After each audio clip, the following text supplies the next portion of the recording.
Kerry Washington, come here. Come up into the mic. Let me talk to you a minute. You did not have to do that to us, okay? We were already emotionally invested in this show. You didn't have to do us like this. You didn't have to let us know how goofy we were.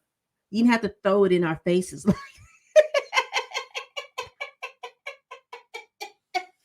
You didn't have to do us like this, Kerry Washington. Good morning, good afternoon, good evening. This is Pamela, and you are watching Pam Entertainment TV, where we review movies, television series, and incidents in pop culture just to see how those incidents affect our daily lives. Listen, we are here with episode 9 of Reasonable Doubt called Already Home. Baby, when I tell you all, this is a season of revelations. Everything was revealed to us. You hear me? Everything was revealed. Everything was revealed. Y'all, let me even find it real quick. I'm even almost ashamed to put it up, but it was an honest effort. Jax! Who shot you, boo? Baby. An honest effort. We did an honest effort. I only thought that who said who did what on episode 3. That was the closest I came to anything. But it was the farthest away I was. Baby. Now, I in episode 5 and 6, episode 6, I kind of figured it may have been Damon. But child, let me take this down. Shame to show it. Just shame to show it. But I had fun making it, baby. It was fun. This whole episode again. Revelations. What was revealed to us? It was revealed. You know how we do on this channel really quick. Let me put my little banners up real quick. Let's put my banners up. Oops. Girl, I got the wrong banner. What is going on? Here we go. Got too much stuff going on over here. Told y'all I needed me an editor, but I can't afford one. As you see scrolling down the bottom of this broadcast, please support the channel by hitting that like button. As you come in and you watch this video, hit the like button. Hit it. It helps support this channel. And if you enjoy and like what you see, please hit the subscribe button down here. Hit the subscribe button, and then it'll open you up to all the playlist of all the movies and television shows that I have reviewed. My latest movie review is Black Panther, Wakanda Forever. And my last television review is Atlanta, the season finale, series finale of Atlanta. So go back and check out those playlists. Let me know what you think. And if you like them, please give those videos a thumbs up. It helps with my engagement. And your subscription also helps me with my engagement. I am on my way to 1,000 subscribers, and I hope that you all will take me there. Ooh, take me there. Come on. Subscribe and take me there. Hey, subscribe, y'all. And take me there. Back to Reasonable Doubt, episode 9, entitled Already Home. You know how we do on this channel? We go over the overall plot, and then we hit those little subplots. Let's go over the overall plot, and the overall plot is Jax found out who killed Kaleesha. And who killed Kaleesha? None other than the defendant on trial, Mr. Braden Miller. Mr. Miller done killed that girl dead to her floor. Baby, they showed us in the flashback exactly what happened, and here's how it happened. He went over to see Kaleesha. He did his manipulation tactics, and I guess he thought everything worked. And she even connived him and cooched him in the bed, had her little sex with him and everything, and then sent him out the door, honey. He gets in the car. She acts like she signs the NDA. He gets into the car. He opens it up. It's a big F-U spelled out on the paper. She did not sign it. This man gets upset. He gets out the car, and she's like, "Oh, you didn't even make it home to your wife." before you do that. And he smacked her, knocked her down on the ground, and she's like rolling and stuff like that. And he's like, sign it, sign it, sign it. But she wasn't finna sign it. Next thing you know, I think she threw the glass at him, and he picks up the piece of the glass, and he just stabs it in her neck and pulls it out. And it ends up that he hits that artery and she bleeds to death. And bless her heart, bless her heart. He sat there and looked at her and watched her bleed to death. He didn't call an ambulance. He didn't do anything. He just watched her bleed to death. He went to the store, bought some ice cream for his wife, and went home.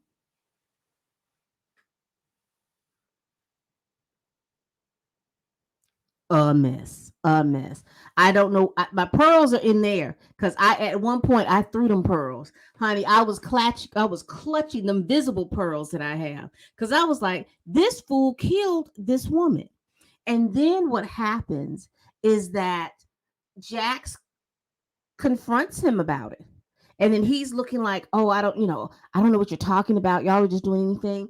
Baby, she confronts him about it. And then he meets her in the parking lot, all ominous and whatnot. How did you figure it out? And she basically, kind of just told him, F you and all these little different things. And he goes into these little speeches. And then he admits to killing someone else. You remember the story he told about being robbed? And then they found the killer 2 weeks later dead. He killed the man when the man was trying to rob him. Baby, baby, baby, big sociopath, honey. Just killing folks and doing it with a smile and talking through his teeth and whatnot. So once he confronted her in that parking lot, y'all, I thought he was going to bop her upside the head, tie her up, and kill her. That's what I thought he was going to do, but he didn't.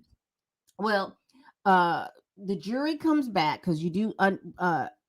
Again, I do the main plot and then the subplots. So in the main plot, Jax gets to the courtroom because she's had some stuff to happen to her. She gets to the courtroom. They read the verdict. Well, first, before that happens, she does her closing argument, and her closing argument was good, and it had to have been because the jury comes back with the verdict, and they find Braden Miller not guilty. They find him not guilty. Boy, he got a pep in his step you couldn't even believe, child. He was talking to his wife, talking about he's about to be the best husband to her, and he's gonna take her and the kids to Bora Bora, and they're gonna go to Bora Bora and they're gonna have a good time. And baby, she's in her phone and she's like, oh, well, you have a good time in Bora Bora. She says, cause me and the kids are out. She says, I've already, she's gone. She's already packed up the house. That she's divorcing him and she wants half. And her little icy blue eyes, girl, she pimped off. That's how she walked. She was just like, and was gone. He looked at her like she was crazy. But then he goes into his company. He's all a smiles. He's all a smiles. And then the police come because he's gotten rid of Theo. But he's all a smiles. The police come and they cart his butt off because they tell them they're investigating him for embezzlement of funds from his company. Braden, if they didn't get you for one, they're going to get you someplace else. Bye-bye. Bye, Braden. Everybody wave bye-bye to Braden because he finna spend 14 years. He's supposed to spend 15 years in jail for killing Kaleesha, but he's about to spend 14 years, and he's about to do 3/4 of that time with the feds.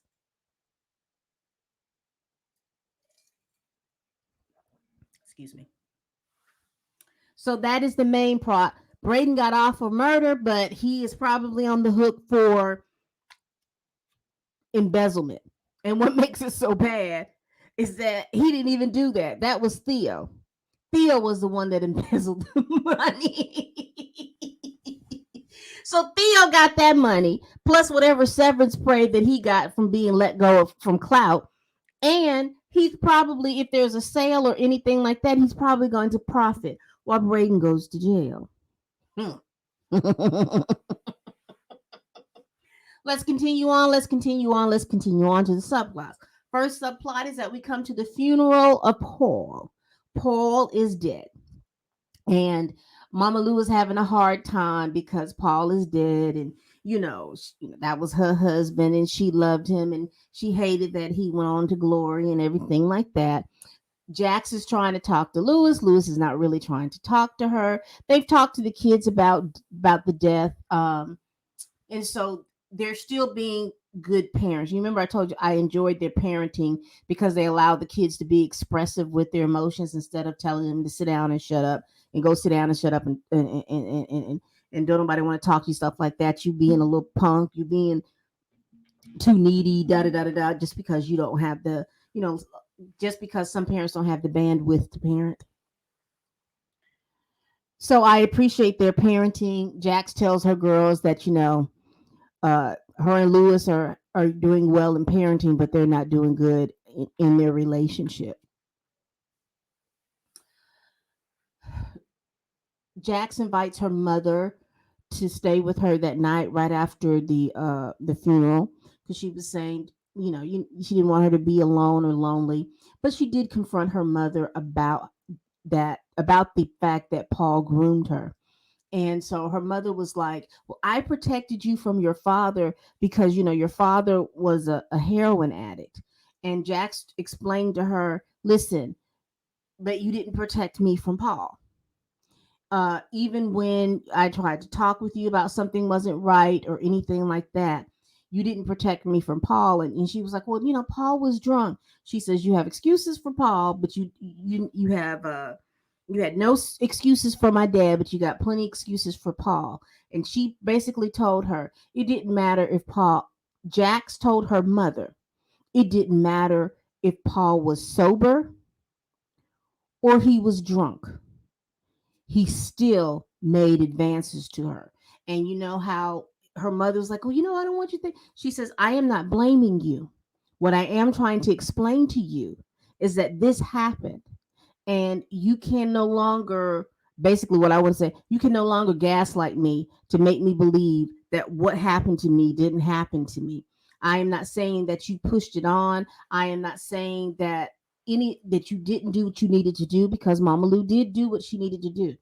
She just explained to her that Paul wasn't the man who she thought he was, and she can no longer blame his alcoholism on his bad behavior. So I think that they came to some kind of peace with that.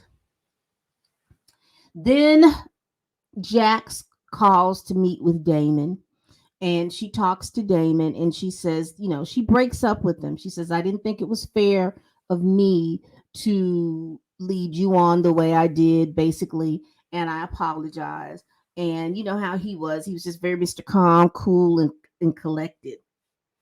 And he was like, well, okay, I'll see you around, Fairfax. And so I guess she thought that that was the end. Oh, it ain't over. It's not over. Next thing you know, Jax is riding down the road. She's handling some business back and forth. Bada, bada, bada. Her car gets hit. Her car gets hit from behind. Her airbag is deployed. She gets out, and then somebody yokes her up off the street, child. Yokes her up off the street. Now, no one knows that Jax is gone up until when the babysitter calls Lewis. And she's like, I'm so glad you came. She said, because I've got class and I can't stay here with the kids. And she says, I've been trying, she said, I've been trying, Mrs. She said, I've been trying the missus to get her to call me, but she hasn't called me. And so Lewis is like, well, that's odd because Jax will usually call. And thank goodness that Lewis kept that program, that tracking program on his phone, because you remember he had cut it off and cut the cameras and stuff off, but he kept that tracking program on Jax and found that her car was at a standstill in a on the street. He goes to the car. He finds all of Jack's stuff there. He sees some blood on the ground, but Jax is nowhere to be found. Lewis calls Jax's PI. The PI goes to the police. He asks the police officer to come to the site. They come to the site. They see that there's blood and all kinds of other evidence going on that Jax has been kidnapped. Lewis calls the PI again because Lewis starts going to different places trying to figure out where these are. He called Mama Lou. Mama Lou didn't know where he was at. He called, he called the job. She's not at the job. So then he goes over to Chanel's house. And you remember Chanel, the friend in the pink, Sally's cousin. He goes by their home, and her husband are standing outside, and he was like asking her, did she know? And he go, the husband, it's not a time to keep secrets. You don't supposed to keep secrets. If you know anything, you need to tell it because Lewis is my friend, and I don't want him to be upset. Just performative as a mug, just performing.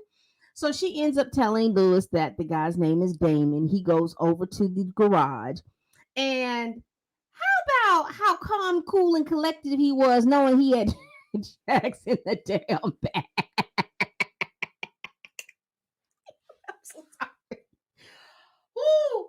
So Lewis asked him, did he see his wife? And he's like, no, I hadn't seen her. He says, I don't date married women and all this other. He was just giving him this real cool answers. And he was like, man, I'm getting ready to go.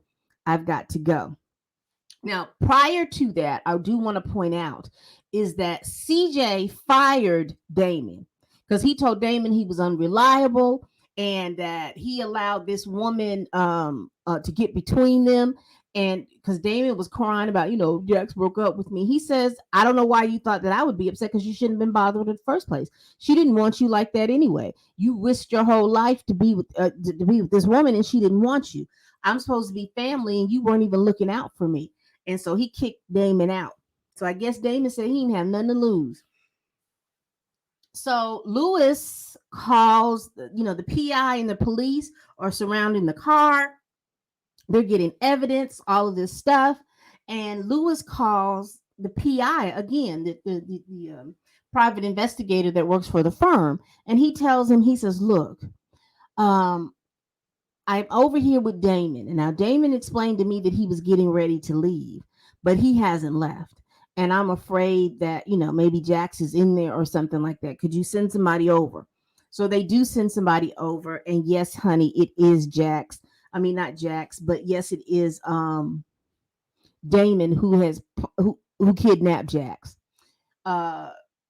He goes in to tell her that he loved her and that he lied about committing a crime because he thought that he had a chance with her.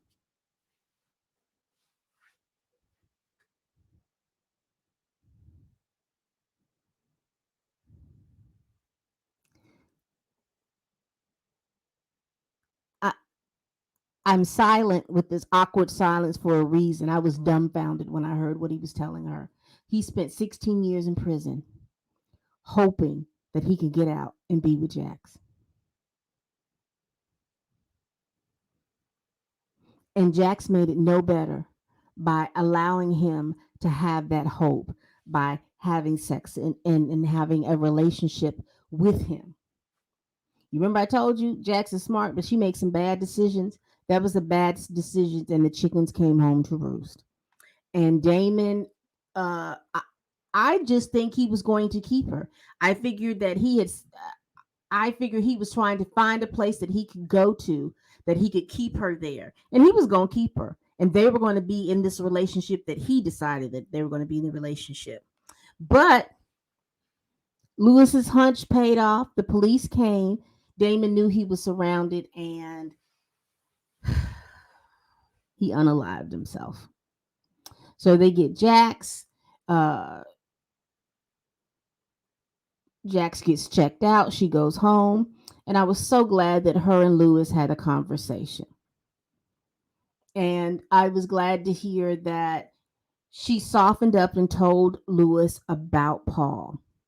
And I was also glad to hear that Lewis decided to go to couples therapy because they needed it. They need a way to be able to discuss what's going on. And I was glad that they were making this step. Hate to have all this stuff to go on about it, but I was glad to see that they were making the steps that they needed to get back together. And then this is when Jax gets the call that she needed to come back to the courtroom because the verdict was in. And so, y'all, that's the episode. Now, there's one little thing that happened at the end because I don't know why. Is this the last episode? Why did I think that there was going to be 10 episodes in Reasonable Doubt? I thought that there was going to be 10 episodes. But anyway, towards the end of this episode, just a little montage of things. Jax's secretary has a little ledger where she keeps in how many cases Jax has won and how many cases Jax has lost. And I think I saw in there that she had like lost one case, but most of the rest of them that she won. Kaleesha's cousin, who had taken on Kaleesha's whole damn persona with the glasses and everything like that, received a package in the mail, I think that came from the Jax's office, and it showed that there was embezzlement going on. So when embezzlement in clout. So when Braden kicked all those people out, he's the only person left standing. So he's the person that's going to be accused of embezzlement. So we see Braden, but might be gone for 14 years. I told you earlier his wife divorced him. Something else happened. Oh, here's the big thing that happened. So at the end of the episode, I guess after when Jack started looking, she's running and she's starting to think and make some collections in her brain about where everything is going. She gets a phone call. Who did she get a call from? Chanel. Why does Chanel call her?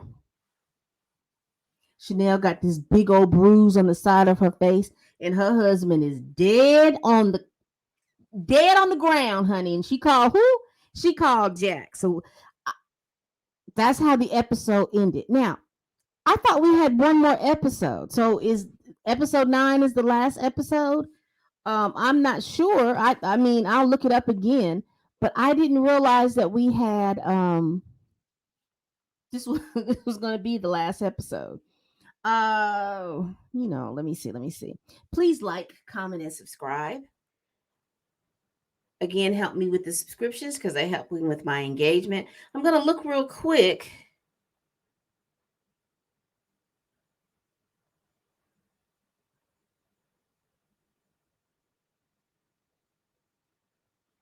Let's see.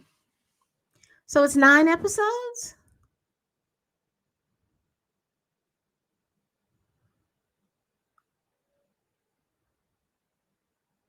Let's see. What's IMDb? Maybe it was Atlanta that had the 10 episodes, and maybe this one had the 9. Regardless, it was good. Love the show. Absolutely love it. I'm gonna do my review on IMDb as well. So, what did y'all think about this show? Did you like it?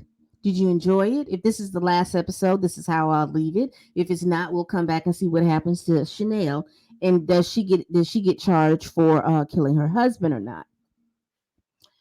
Please like, comment, and subscribe. I really appreciate it. I'm on my way to 1,000 subscribers. Tell your friends, tell your family, tell your coworkers, child, tell the heifer you can't stand that I'm over here making these videos. Help me help you to see me. And as always, people, y'all have a wonderful day.